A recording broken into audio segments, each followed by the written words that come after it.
Assalamu alaikum, ladies and gentlemen. Today we are going to discuss the factor which is basically checked at the very first stage in ISSB, and that is your determination. आपकी determination जो है, determination की उर्दू का तो मतलब कितना शौक है आपको, determined कितने कितने आपको कितना शौक है और कितने आप सीरियस हैं। डिटर्मिनेशन के अम्ब्रेला में बड़ा कुछ आ जाता है कि आप कितने सीरियस हैं, कितने आपके अंदर शौक़ है, कितना आप मिलिट्री को ज्वाइन करना चाहते हैं, टाइम पास करने तो नहीं आए हुए, और कितना आपका एटीट्यूड है टुवर्ड्स दी ज्वाइनिंग इन और इंडक्शन इन द मिलिट्री। और you have a separate so many other क्या कहते हैं available options are available that you are कि मिलिट्री में सिर्फ आप एक कह रहे हैं कि चलो टाइम पास एक अप्लाई करते हैं, हो गया नहीं हुआ।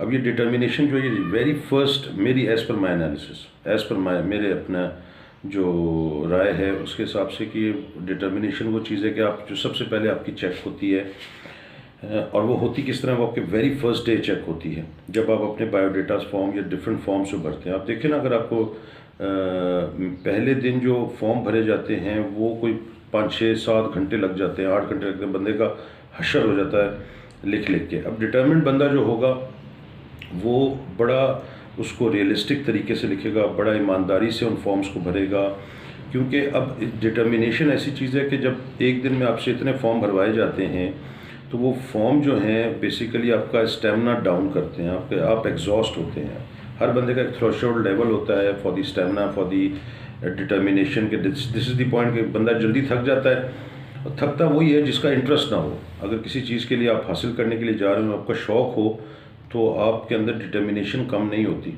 और लेकिन जो आप टाइम पास कर रहे हो ना, तो उससे आपको पता चल जाता है कि दिस पर्सन इज़ बेसिकली इतना डिटर्मिन्ड नहीं है, शौक़ ही नहीं है, तो फिर उसका आप बंदा उसकी तरफ जाएगा ही नहीं।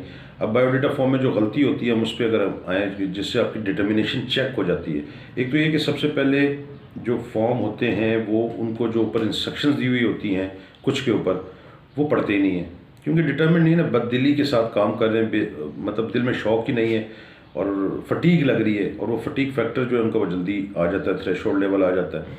तो पहले इंस्ट्रक्शंस नहीं पढ़ी, जब इंस्ट्रक्शंस नहीं पढ़ी तो जो आगे लिखना है, और ख़ास तौर पे जो खाली जगह हैं, लेट सपोज पहले पे लिखा कि जी आप फॉर्म पे लिखा हुआ है, ऊपर इंस्ट्रक्शंस दी हुई हैं कि नील लिखें, आपने नील किया, नॉट एप्लीकेबल कर दिया, या नॉट एप्लीकेबल नहीं लिखा, या नील भी नहीं लिखा, खाली छोड़ दिया उस पर, हालांकि फॉर्म पे लिखा हुआ है कि कोई जगह खाली नहीं छोड़नी।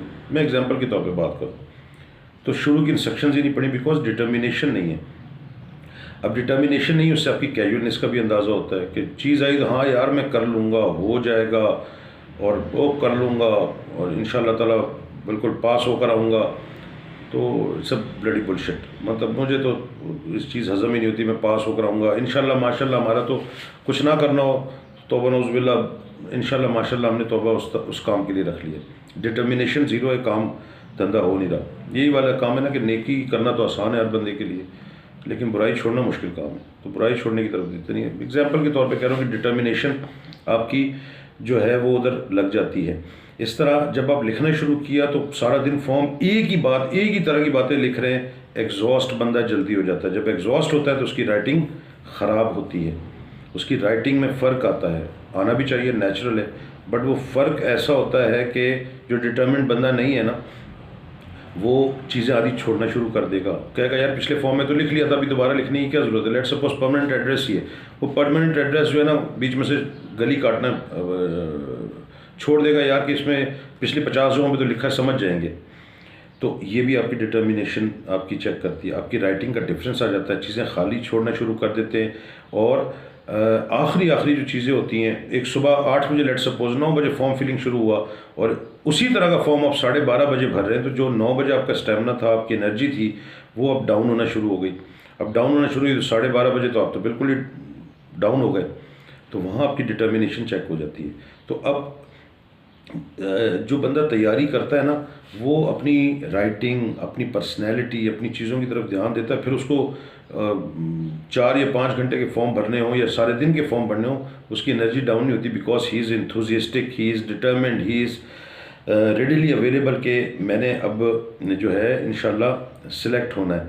तो उसकी एनर्जी वहाँ चलती है। अब यही वाले फॉर्म जब आप एक सिलेक्टर के सामने जाएंगे तो बीइंग ए ह्यूमन बीइंग आप इमेजिन करेंगे उसके सामने जाएगा, अगर वो इस चीज़ को चेक कर रहा है, अगर वो इस चीज़ को चेक कर रहा है तो वो आपकी क्या कहते हैं, इधर से आपकी कैजुअलनेस का पता चल जाएगा कि ये लड़का कैजुअल है, डिटर्मिनेंट नहीं है, चीज़ों को टेकन फॉर ग्रांटेड लेता है कि जी मैंने पहले 50वें फॉर्म पे पहले ऊपर लिख दिया था तो वही चीज़ होगी। इंस्ट्रक्शंस नहीं पड़ेगा, हर क्वेश्चंस के ऊपर इंस्ट्रक्शन होती है। बायोडाटा फॉर्म में जिस तरह होता है कि जी name the siblings from the ascending orders and include yourself also. बस उसने असेंडिंग ऑर्डर पढ़ लिया, कैजुअल बंदा था, असेंडिंग ऑर्डर अपना आप इंक्लूड नहीं किया, या अपना आप इंक्लूड किया तो अपने आप को टॉप पे रख लिया, नीचे रख लिया, एक्चुअल में वो पोजीशन नहीं थी उसकी, जो पोजीशन थी उस जगह पे लिखे। तो जो बंदा पूरी इंस्ट्रक्शंस पढ़ेगा, बिकॉज ही इज़ डिटर्मिन्ड, बड़े तसल्ली से पढ़ेगा, तसल्ली से करेगा, एग्जॉस्ट का लेवल उसका बाद में जाके होगा, और फिर वो जाके वो जब उसको भरेगा तो वो फॉर्म को अंदाज़ा होगा कि उसने एक एक चीज़ पढ़ी, जहाँ खाली जगह थी उस खाली जगह वो खाली जगह नहीं रहने दिया, अनटिल अनलेस के लिखा हुआ है।